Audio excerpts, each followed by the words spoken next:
Foli be aw ye faw sigiyɔrɔ la minnu bɛ ka lajɛ Mali kɔnɔ Mali kɔ k'aw bisimila bi an ka dɔgɔkun furancɛ kunnafoniyaw kɔnɔna la.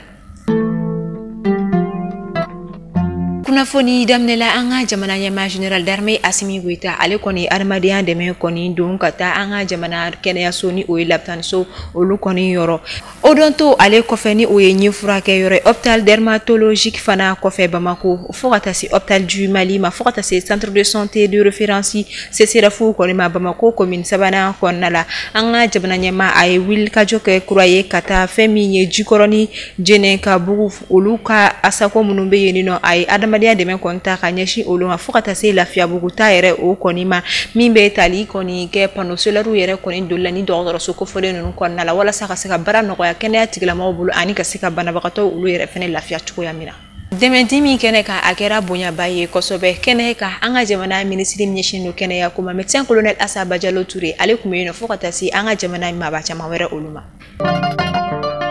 An ka jamana directeur général de la police nationale min ale kɔni sigila a bɛ kalo saba bɔɲanko bɔ bi ale kɔni ye wulikajɔba kɛ ni o ye contrôleur général de la police Yusuf Kone ye ka taa an ka jamana kɔrɔyan fanfɛla o la kɛrɛnkɛrɛnnenya Gawo marabolo o kɔnɔna la min kɛla tarata don mɛ kalo tile 6 a ka nin wulikajɔ fɔlɔ in o kun tɛ dɔwɛrɛ ye ka se ka taa i ɲɛda Gawo marabolo kɔnɔna la fɛn min ye polisilaka minnu bɛ yen nɔ u ka baaraw kɔni cogoya bɛ u bolo cogoya min na fo ka taa se degun min bɛ u kan laɲini min bɛ u kan ka se ka o dɔn ani ka gɛrɛɲɔgɔnya kɔni sabati ani a ka marabolo baarakɛla olu kɔni ni ɲɔgɔn cɛ ka sanga ni fɛn min ye directeur général yɛrɛ ka nin wulikajɔba in ye a kɔni nimisi wasa sɔrɔ kosɛbɛ min yɛrɛ kɔni na a kɛra nisɔndiyaba ye kosɛbɛ fan fila bɛɛ lajɛlen ma.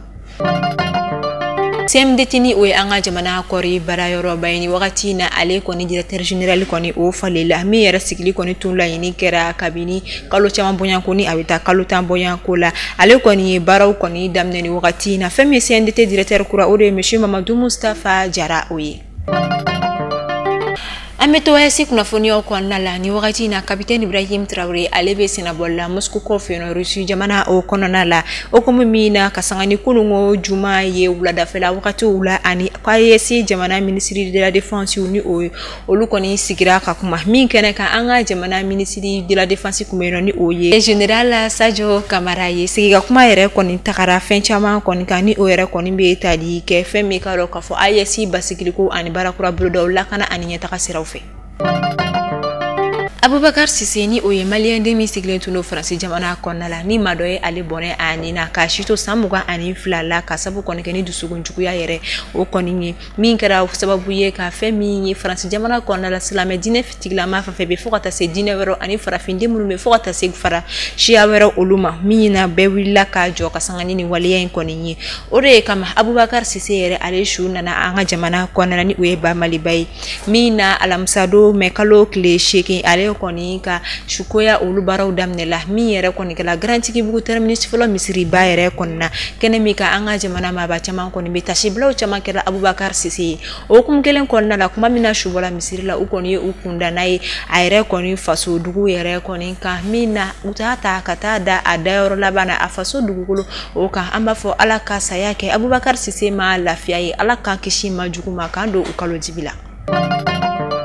Dawoga ni o bɛ Gabiro commune kɔnɔna la ka sanga ni kunungo nɛgɛ kanɲɛ 21 wagatiw ye a kunnafoniya dira k'a fɔ ko cɛ marifatigi bugunatigɛbali dɔw kɔni nana moto la ka jigin Dawoga dugu yɛrɛ o kɔnɔna la min yɛrɛ kɔni kɛra sababu ye u kɔni ye mugu kɛ sifinaka dɔ kɔnɔna min kɛra sababu ye ka o bɔnɛ ani na tuma min na u ye waleya cɛjugu u ka sɔrɔ ka don a ka butigi kɔnɔ k'a ka minɛnw kɔni ani a ka nafolomafɛnw bɛɛ lajɛlen kɔni cɛ ka taga ni a ye.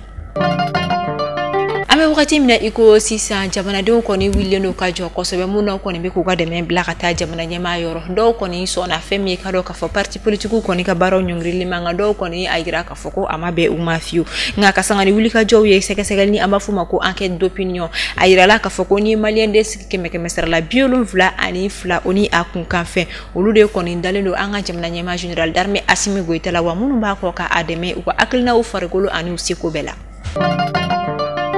MCA ni o ye Bamako kaso bonba kɔnɔna ye a yirala k'a fɔ kaso bonba kɔnɔna la ko kasoladen dɔ kun maralen dɔ yen nɔ min yɛrɛ la ko muso dɔ kun bɛ to ka taa ka bɔ ale la kaso kɔnɔna la nka a yirala k'a fɔ ko musolaka in kɔni taa o taa bɔ ni kasoladen yɛrɛ kɔni ye ko a kɔni tun bɛ taa ni drogue de ye ka o dogo k'a di fɛn min ye ni kasoladen kofɔlen ma min yɛrɛ kɔni tun bɛ kɛ ni kasobon yɛrɛ kɔni gardien dɔw yɛrɛ ka complicité o ye kuma min na siga kɛra ka sɛgɛsɛgɛliw kɔni busamisɛnnin kɔni tugu a jateminɛla k'a fɔ ko kabi kuma jan ni musolaka in yɛrɛ kɔni bɛ doni ni ɲɛnaminimafɛn ni o ye drogue ye ka taa di ni kasoladen kofɔlen yɛrɛ kɔni ma an wagati min na ko sisan sɛgɛsɛgɛliw bɛ sen na ka se ka yelen da a ko bɛɛ lajɛlen kan nka a yirala k'a fɔ ko kasoladen yɛrɛ kɔni transféré la ka bɔ Bamako MCA la k'a bila ka taa Kulukoro kasobonba o la.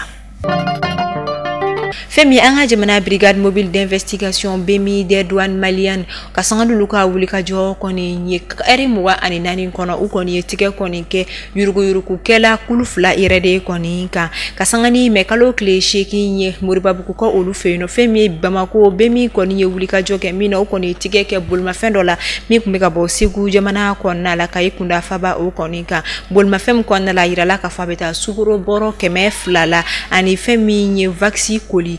5 bɔɲanko olu de minɛna ni bolimafɛn kɔnɔna la min yɛrɛ kɔni tun dogolen don fɛn min ye produit wɛrɛ olu jukɔrɔla la walasa a ka minɛn ninnu kɔni bugunatigɛ kana se ka dɔn o dugusajɛ mɛ kalo tile 9 Welesebugu ka olu fɛ yen nɔ BMI wɛrɛ fana ka wulikajɔ sera ka to u ye sigɛ kɔni kɛ bolimafɛn wɛrɛ kɔnɔna min yɛrɛ kɔnɔna la yirala k'a fɔ Pepite d'or o 175 kun bɛ fɛn min ye o bolimafɛn kɔnɔ min yɛrɛ peseli bɛ taa i jɔ fɔ kilo 7 ani gramu 461 bɔɲanko la min fana kɔni tun dogolen don bolimafɛn kɔnɔna la walasa a kana se ka dɔn ka sanga ni sɛgɛsɛgɛliw yirala k'a fɔ ko ni bolimafɛn kɔni siga kɛra k'a fɔ ko a kun bɛ ka bɔ Laginɛ jamana de kɔnɔna la ka i kunna an ka jamana kan an bɛ wagati min na ko sisan sɛgɛsɛgɛliw bɛ sen na ka se ka yelen da a ko kan. Mali kunnafoni bɔlɔlɔsira lajɛbagaw ne bɛ dansigi a ka bi dɔgɔkun furancɛ kunnafoniyaw la aw folen don a ka lamɛnni ko ɲuman na an b'a fɔ aw k'an bɛn dɔgɔkun wɛrɛ Ala k'an ci jɔ ko ma kɔnɔ k'an ka jamana basigi.